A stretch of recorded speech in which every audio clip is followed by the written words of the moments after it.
The roar of the iron vultures, motorcycles echoed through the deserted streets of a small Texas town. The biker gang moved information a line of shadowed figures cutting through the hot asphalt, led by Connor Raven Hayes, his sharp eyes hardened by years of bad decisions and unspoken regret scanned the road ahead. The heat of the late afternoon hung heavy, making everything feel slower. But then a sound broke through the rumble of the engine's faint, almost human. A whimper stopped. Connor barked, raising his fist in the air. The line of motorcycles skidded to a halt, their engines sputtering into silence.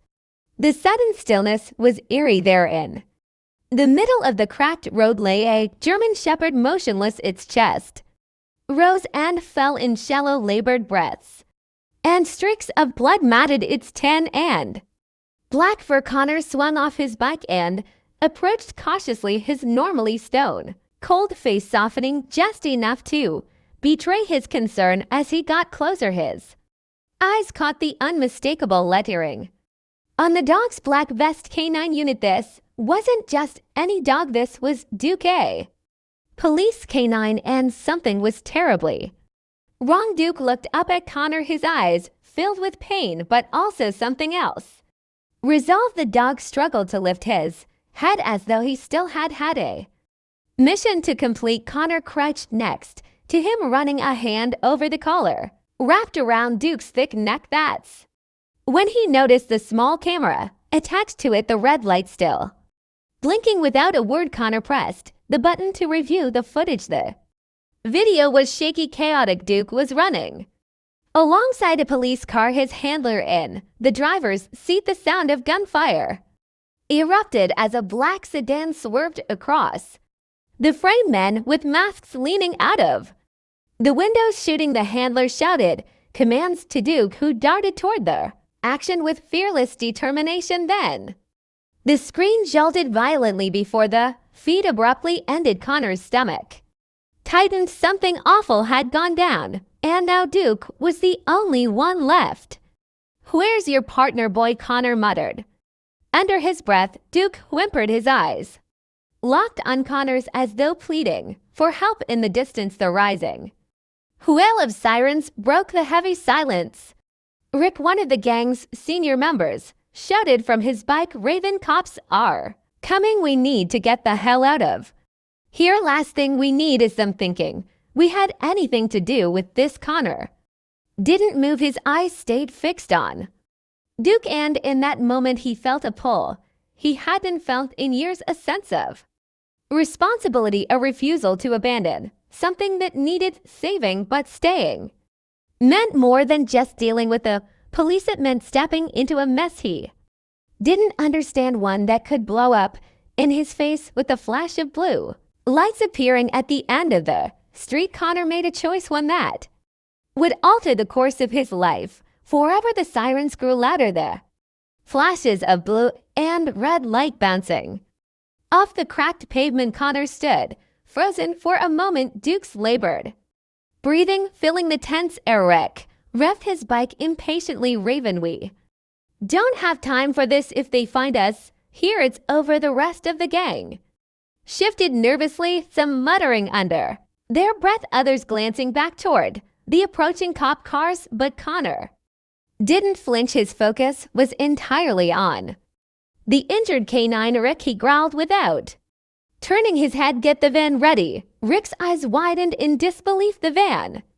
You've got to be kidding me. This ain't our fight." But Connor shot him a look, the kind that silenced any argument. "Now," he barked reluctantly. Rick peeled off down a side street to retrieve the gang's van, which they used for hauling gear on longer trips. Connor leaned down to Duke, placing a hand gently on the dog's head.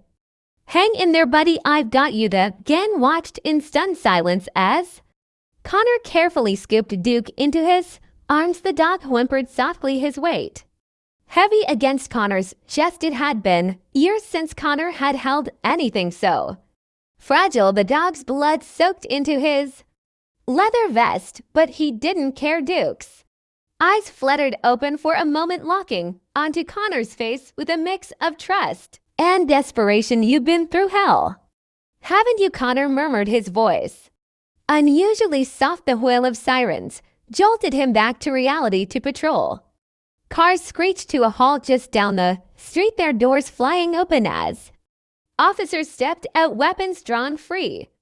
One of them shouted, his gun aimed directly at Connor. Put the dog down and step away. For a split second, Connor considered surrendering, but then he remembered the footage on Duke's camera. Something about it didn't sit right.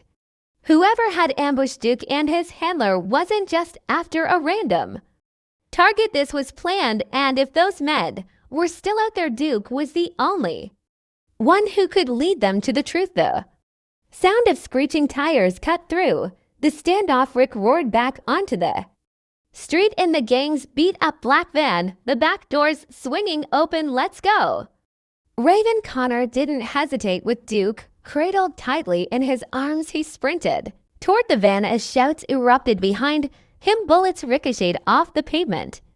But Connor didn't stop. He dove into the van just as Rick slammed on the gas, the tires squealing as they sped off into the night. In the back of the van, Connor cradled Duke, his mind racing. He had just made himself a fugitive, and for what? But deep down he knew there was no turning back now. Whatever had happened to Duke, Connor was determined to uncover the truth no matter the cost. The van barreled down a desolate highway, the roar of the engine drowning out the tense silence inside. Rick gripped the steering wheel tightly, glancing nervously in the rearview mirror. Raven, what the hell were you thinking? He snapped, his voice tinged with frustration and fear. In the back, Connor sat with his back against the van wall, cradling Duke, whose breathing was still shallow but steady. Connor ignored Rick's outburst, his mind to focus on the battered dog in his arms and the implications of what he had just done. Look at us now, Rick continued, slamming the wheel. We're fugitives with a bleeding cop dog in the back of our van. They'll have the entire state on our tolls by morning. Connor didn't respond immediately. Instead, he took a closer look at Duke's camera still in his hand. It was scratched but intact, and the footage from earlier replayed in his mind. The chaos, the gunshots, the masked men, it all felt deliberate, as if someone had wanted that officer and Duke out of the way. This isn't just about the dog, Connor finally said, his voice low. Something bigger going on here. Rick scoffed. Bigger? That's not our problem, Raven. We've got enough on our plate without dragging the cops and some criminal gang into it. But Connor's gaze hardened as he met Rick's in the mirror. It is now, he said firmly. This dog's partner is either dead or missing, and if those men come back to finish the job, they're not going to stop with him. Duke let out a weak whimper as if to punctuate Connor's words. The sound silenced Rick for a moment, but his jaw clenched in frustration. The van turned off the main road and onto an old dirt path that led to the gang's secluded garage. Hidden in the woods, the hideout was a ramshackle building used for repairs, meetings, and when necessary, laying low. As the van rolled to a stop, Connor shouted to the others, get the medkit and some water. The gang scrambled out, still unsure of what to make of the situation. Duke's body trembled as Connor carefully laid him down on a makeshift cot inside the garage. Easy, boy, you're safe now, he whispered, though he wasn't entirely sure if it was true. As the gang gathered around, Rick finally lost his temper. You're out of your mind, Raven. Do you even know what you've done? We're criminals now, and for what? It dog. Connor straightened, his eyes locking with Rick's. Not just a dog, Duke is evidence. Whatever on this camera might explain why his partner's gone, why he's bleeding in the middle of the road, and who the hell those men were. He paused, his voice dropping to a near growl. You want to walk away? Go ahead, but I'm not leaving this unfinished. The garage fell into uneasy silence as the weight of Connor's words settled over the group.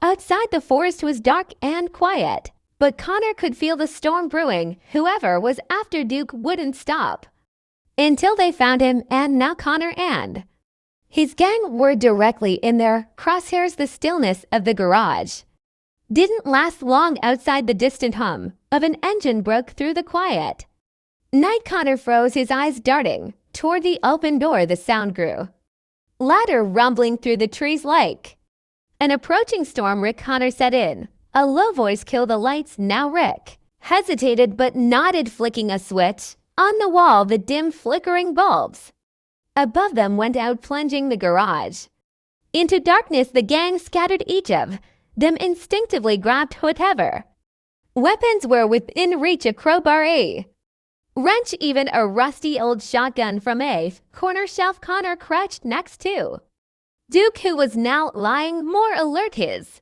ears twitching at the approaching noise. Stay quiet, boy, Connor whispered, his hand resting protectively on the dog's neck. For a moment, all that could be heard was the rustling of leaves outside and the slow, steady hum of an engine idling nearby. A beam of light suddenly cut through the darkness, sweeping across the garage windows. The gang held their breath as the vehicle came to a stop. Just beyond the tree line, Connor could make out the shape of a black SUV, its engine purring ominously, the same kind of vehicle he'd seen in the footage on Duke's camera. His stomach churned. This wasn't a coincidence. They'd been found. The driver's door opened and a man stepped out, his silhouette tall and broad in the moonlight. Another door opened, then another. 3 figures emerged, all wearing dark clothing and moving with practiced precision. Connor's instincts kicked in. These weren't cops. These were the same men who had ambushed Duke's handler, professionals. He glanced back at Rick, who was gripping a tire iron so tightly his knuckles were white. Get ready, Connor mouthed silently. A voice called out from the darkness. We know you're in there. Just hand over the dog and we'll leave. No one has to get hurt. The voice was calm, almost casual, but it carried a cold edge that sent a shiver down Connor's spine. He leaned closer to Duke, his voice barely above a whisper. They're not here to negotiate, boy, they're here to finish what they started. Connor stood slowly, his eyes narrowing as he prepared for the fight of his life. In the stillness, the gang braced themselves for whatever came next. Outside, the men moved closer, their footsteps crunching on the gravel. The storm had arrived and Connor knew there was no turning back. It was them or the truth, and Connor wasn't ready to give up either. The crunch of boots on gravel echoed louder with each step as the men outside closed in. Inside the garage, Connor's grip tightened on the crowbar he had grabbed from a workbench. His mind raced, calculating their options. They were outnumbered and outgunned. That much was clear, but Connor wasn't the type to roll over, especially not for men like these. Duke let out a low growl, his ears pinned back as he tried to push himself up. Easy, boy, Connor whispered. We've got this, though. His words sounded confident, a nod of doubt twisted in his gut. Rick crouched by the window, peering out through a crack in the boards. 3 of them, he whispered, maybe more armed. Connor nodded, already expecting as much. These weren't amateurs. Their movements were too precise, their approach too calculated. One of the men outside called out again, his voice cutting through the tense air. You've got 30 seconds to make this easy. Hand over the dog and we'll walk away. His tone was deceptively calm, but Connor didn't buy it for a second. Yeah, right, Rick muttered, his voice dripping with sarcasm. They're just going to walk away. Sure. Connor shot him a glare to keep quiet, then looked at the gang. Here's the plan, he said in a low, firm voice. We keep them outside, use the shadows. We know this place, they don't. He turned to Rick. You take the left side.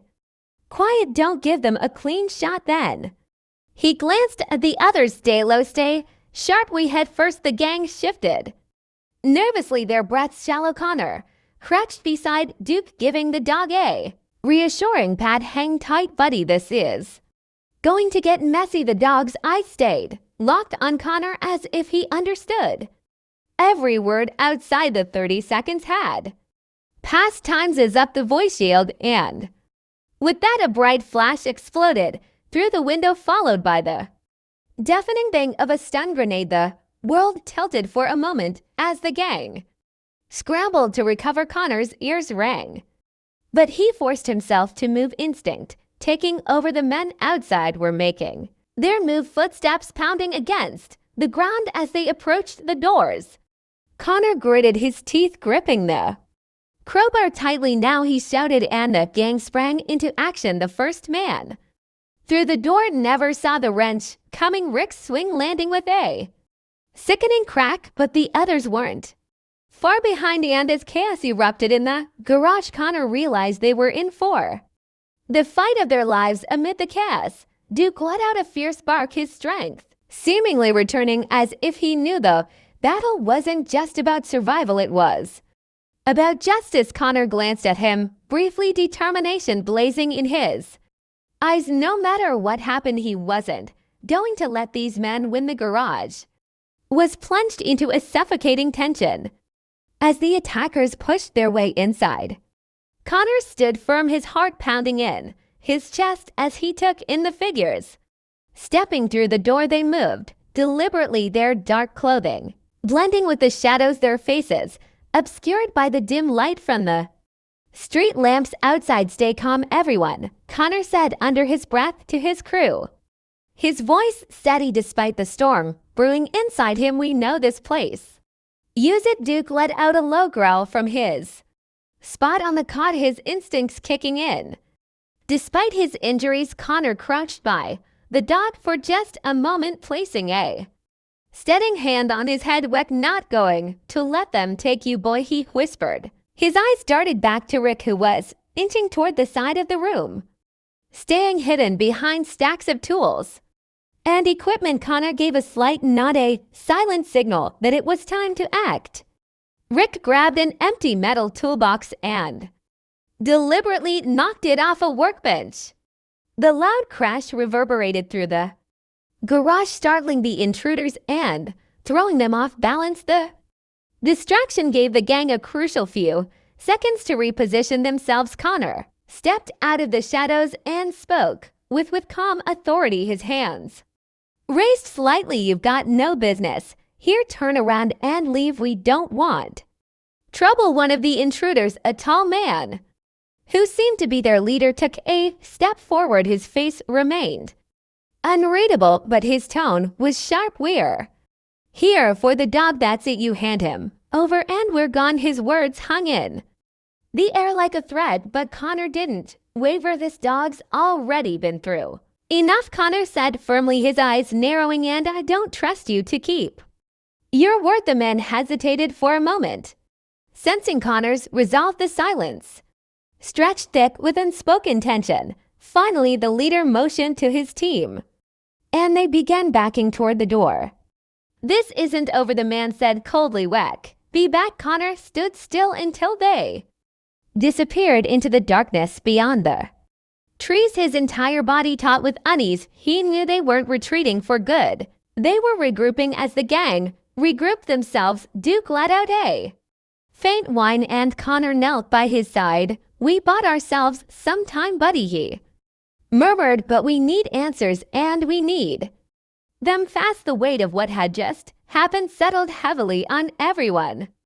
This was no random encounter. Duke was at the center of something much bigger, and the clock was ticking. The tension in the garage lingered like a thick fog, suffocating and heavy. Connor sat beside Duke, running a hand over the dogs, for Duke had calmed slightly but was still weak, his breathing uneven. The rest of the gang gathered in a loose circle, their faces grim. Rick, leaning against the wall with his arms crossed, broke the silence. You think they'll be back, he asked, though the answer was clear to everyone. Connor didn't look up.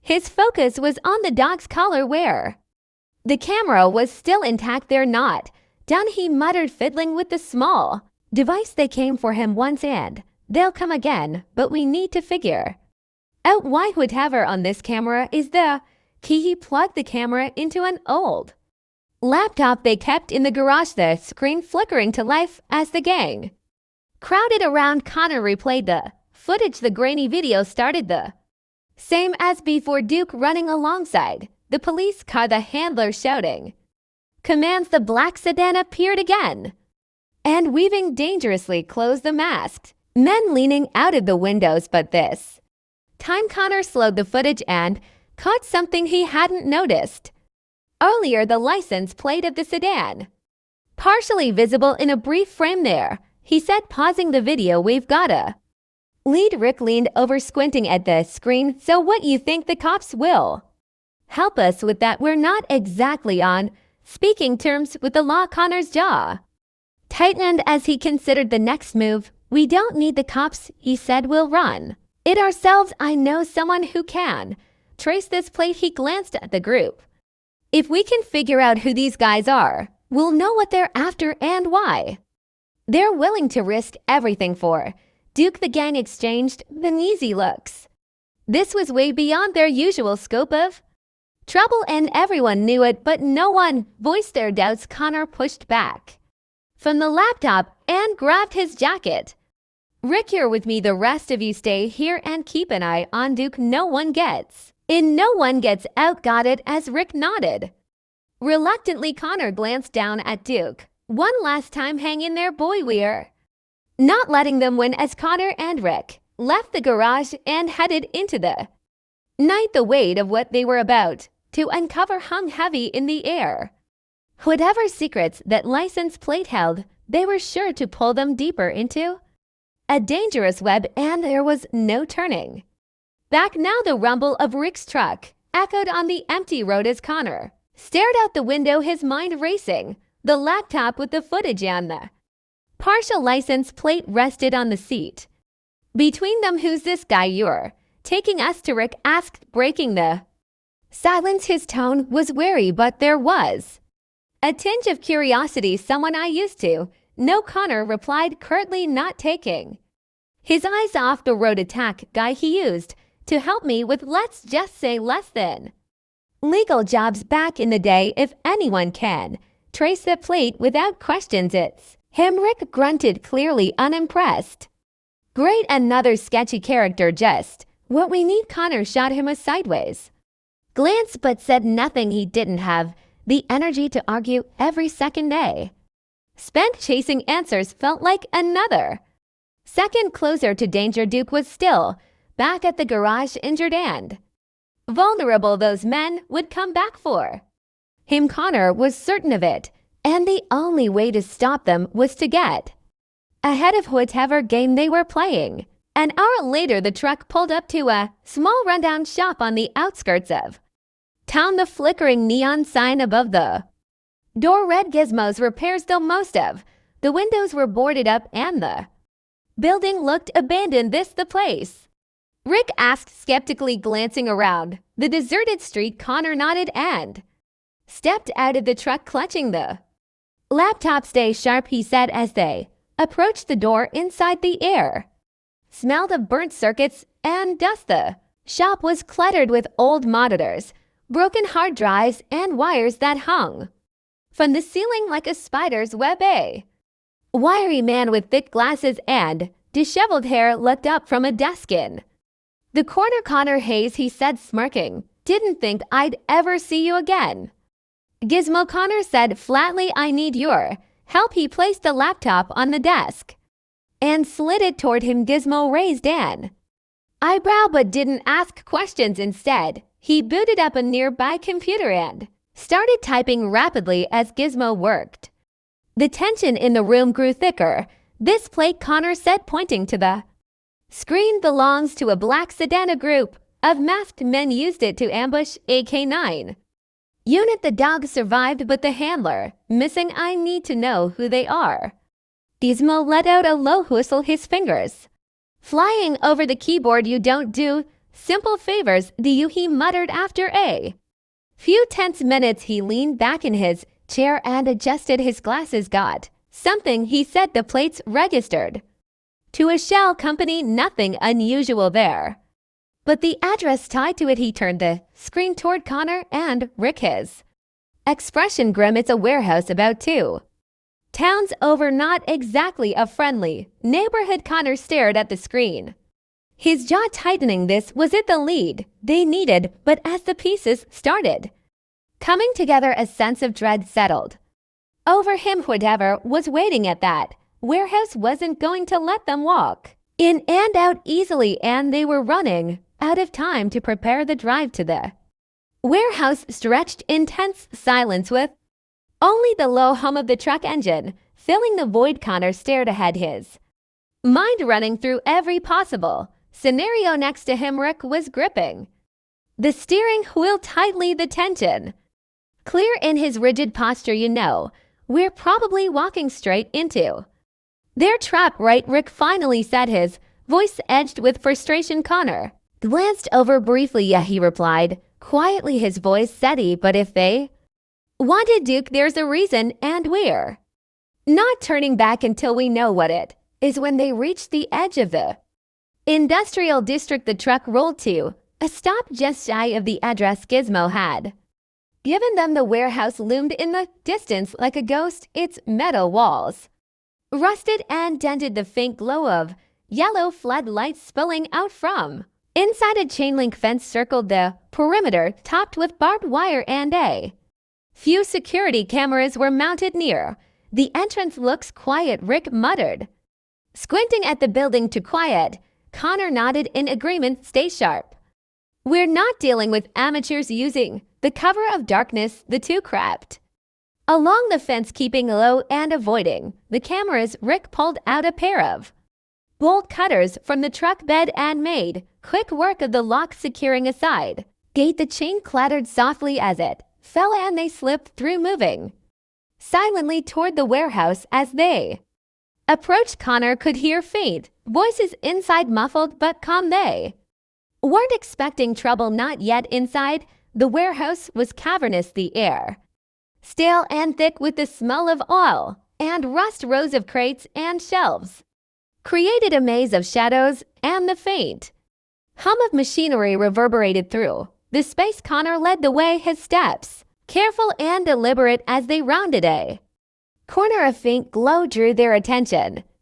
A table near the back of the warehouse, lit by a single bulb hanging overhead.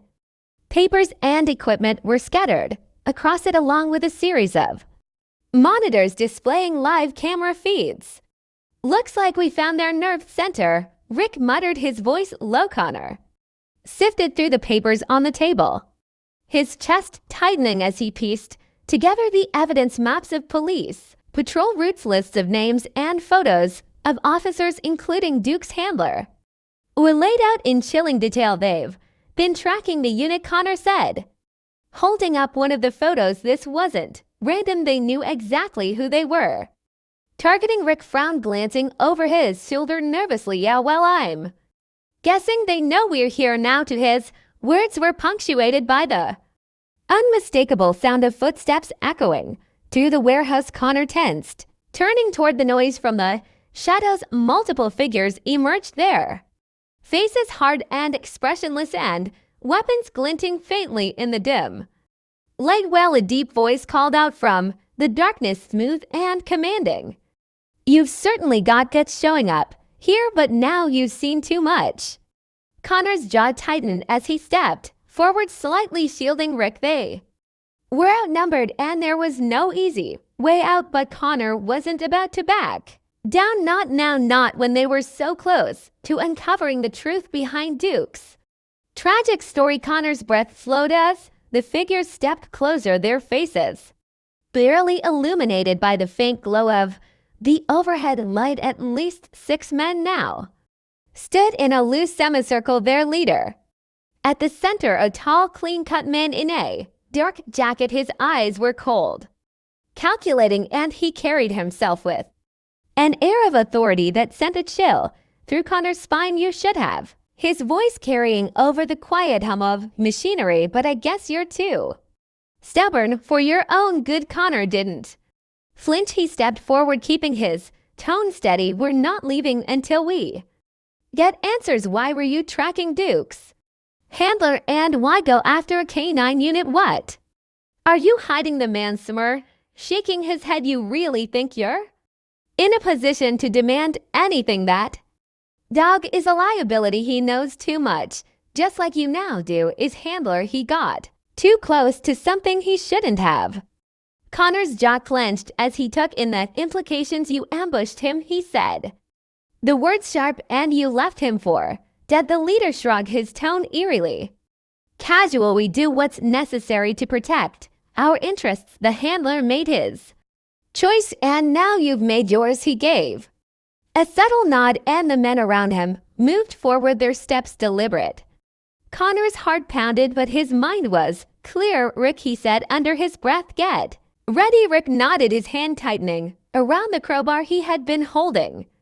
Before the men could close the gap, Connor acted, grabbing a nearby crate. He shoved it hard into one of the approaching men, knocking him off balance. The sound of the crate crashing to the floor echoed through the warehouse, breaking the tension. Rick swung his crowbar, catching another attacker off guard as chaos erupted. Connor's focus, however, wasn't on the fight, it was on the table of evidence. He grabbed the stack of documents, shoving them into a backpack he had brought. These papers were the proof they needed to expose whatever this group was hiding. Connor and Rick moved fast, dodging and weaving through the maze of crates as the men shouted orders and gave chase. As they reached the exit, Connor glanced back, his gaze meeting the leader's icy stare. One last time, this isn't over, the man shouted, but Connor didn't respond. He and Rick bolted through the gate and back to the truck, the sound of angry voices fading as they sped off into the night. As the truck roared down the empty highway, Connor looked at the stack of papers in the passenger seat. We've got them, he said quietly, his voice filled with both relief and determination. Duke's story wasn't over yet, but now they had the tools to make sure justice would be served, and for the first time Connor felt like they were finally one step ahead of the storm.